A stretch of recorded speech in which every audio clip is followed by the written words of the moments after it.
Banyak wanita nggak sadar.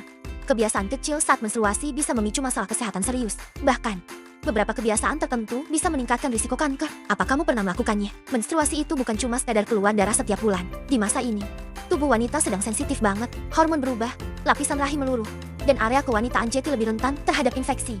Nah, justru di saat seperti inilah banyak kebiasaan yang sering dianggap biasa, padahal bisa berdampak besar untuk kesehatan jangka panjang kita. Yuk, kita bahas satu persatu kebiasaan yang sering kita lakukan tapi ternyata bisa membahayakan kesehatan. Pertama, jarang ganti pembalut. Ini adalah kebiasaan yang paling berbahaya. Pembalut yang terlalu lama dipakai jadi tempat ideal bagi bakteri dan jamur untuk berkembang biak. Infeksi yang berulang dapat memicu radang kronis, dan radang kronis inilah yang bisa meningkatkan risiko masalah serius pada organ reproduksi kita. Jadi, jangan malas ya. Kedua, menggunakan pewangi atau sabun keras di area kewanitaan. Ingat, bau wangi itu bukan tanda bersih.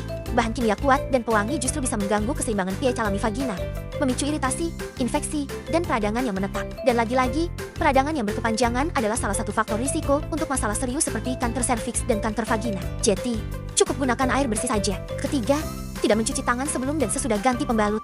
Ini kebiasaan sepele yang banyak sekali diabaikan. Tangan kita membawa banyak sekali bakteri. Kalau kita tidak cuci tangan, bakteri itu bisa pindah ke organ intim kita saat mengganti pembalut, lalu menyebabkan infeksi yang berulang. Sangat simpel, tapi dampaknya besar. Keempat, menggunakan pembalut yang mengandung parfum atau pemutih.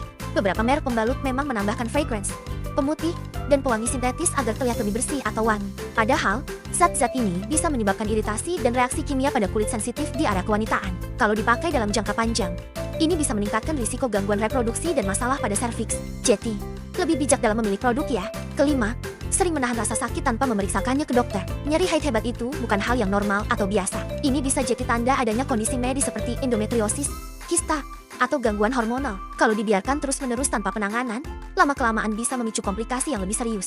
Jangan anggap remeh rasa sakitmu.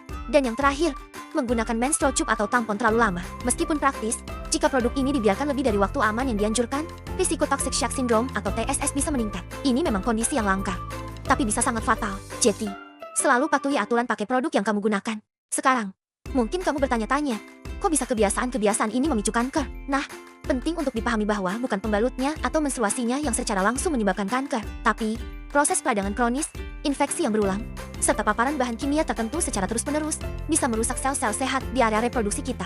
Jika kerusakan ini berlangsung dalam waktu yang sangat lama, sel-sel yang rusak itu berpotensi berubah menjadi sel abnormal yang bisa berkembang menjadi kanker. Jadi, urutannya begini, masalah kecil yang dibiarkan menyebabkan infeksi, infeksi menyebabkan peradangan kronis, dan peradangan inilah yang meningkatkan risiko jangka panjang.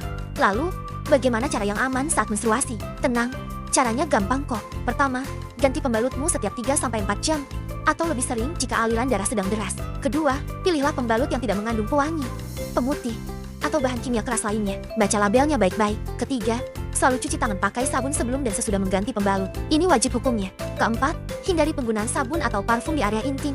Cukup bersihkan dengan air mengalir. Kelima, gunakan celana dalam berbahan katun yang bisa menyerap keringat dan membuat area kewanitaan bisa bernapas. Terakhir, pastikan kamu minum cukup air, istirahat yang cukup, hindari stres berlebihan, dan jangan ragu untuk periksa ke dokter jika kamu mengalami nyeri haid yang sangat hebat dan tidak tertahankan. Ingat, menstruasi bukan hal sepele. Kebiasaan kita sehari-hari bisa sangat menentukan kesehatan reproduksi kita di masa depan. Jadi, jangan tunggu sampai parah baru bertindak. Ubah kebiasaanmu mulai dari sekarang. Tubuhmu sangat berharga, jadi rawatlah dengan benar. Terima kasih sudah menonton. Jangan lupa share video ini ke teman-teman wanitamu ya.